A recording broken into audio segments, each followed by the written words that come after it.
Prayer means you're telling God what to do. You think you're God's consultant. Meditation means you just shut up. If you just shut up, everything that needs to happen to you will happen to you.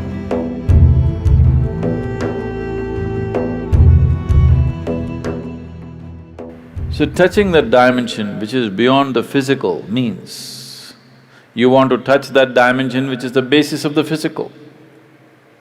When you say that which is the basis of the physical, what you're talking is that you're not interested in creation, but you're interested in the source of creation.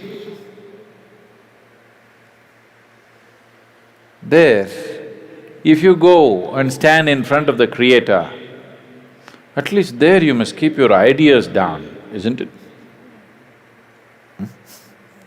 Your ideas must be kept down for some time when the Creator is here, isn't it so?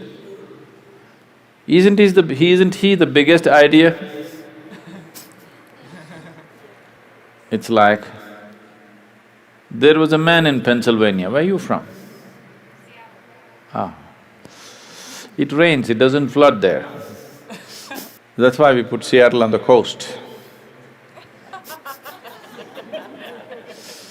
Otherwise, it would flood, that place. So Pennsylvania, there was a man in Pennsylvania. Once there was a big flood and… Are you okay if there's a joke inside a joke? You're all right.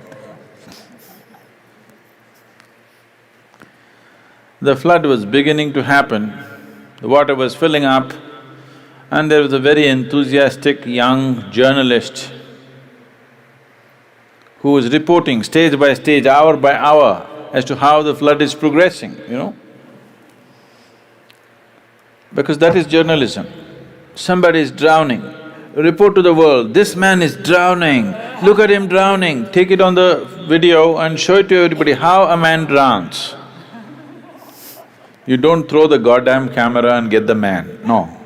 You show the whole world how a man can drown in a flood.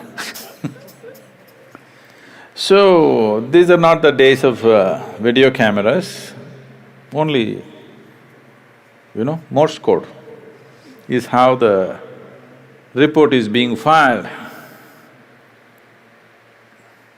So he filed a report very eloquently, he said, as God sits and watches, the water is filling up in this part of Pennsylvania and houses are going down and this and that, and described it in very eloquent terms.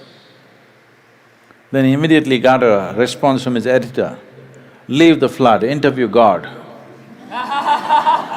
God is sitting and watching, he thought he's somewhere here and forget about the flood, interview God. They didn't get to interview him, it continued. Many homes drowned, many people died, but one man survived.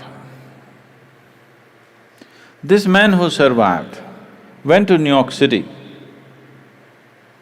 and shared among people how he survived a Pennsylvania flood where so many people died. People gathered. Then he went to Boston and talked about how he survived a Pennsylvania flood, and more people gathered. Then he came to Seattle and he shared, more people gathered. Then he started his roadshow, city to city, talking and talking about how he survived a Pennsylvania flood. He became a famous speaker in America, and then naturally, every American has to write a book within their lifespan. So he wrote a book, how he survived a Pennsylvania flood. It became famous, he spoke everywhere, and his engagements became international. He became a millionaire, sold millions of books. All his life he only spoke about how he survived the Pennsylvania flood.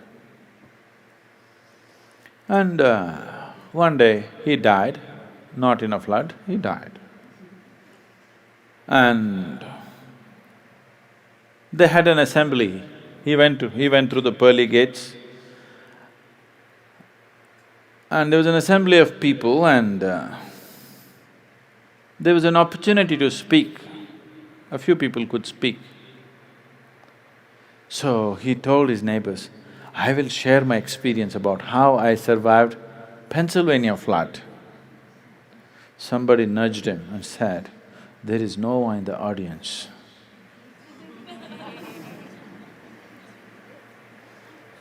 Okay? So, now you don't go stand in front of that which is the basis of creation and throw your ideas at him. You are his idea. Yes? You are just a figment of his idea. If he withdraws his idea, you're gone. So you don't put your ideas. So this is the essence of meditativeness. Prayer means you're telling God what to do. You think you're God's consultant. Meditation means you have understood your limitations, now you just shut up. If you just shut up on all levels, everything that needs to happen to you will happen to you. All the training is just to help them to shut up. That you don't throw your silly ideas at the Creator, you just shut up.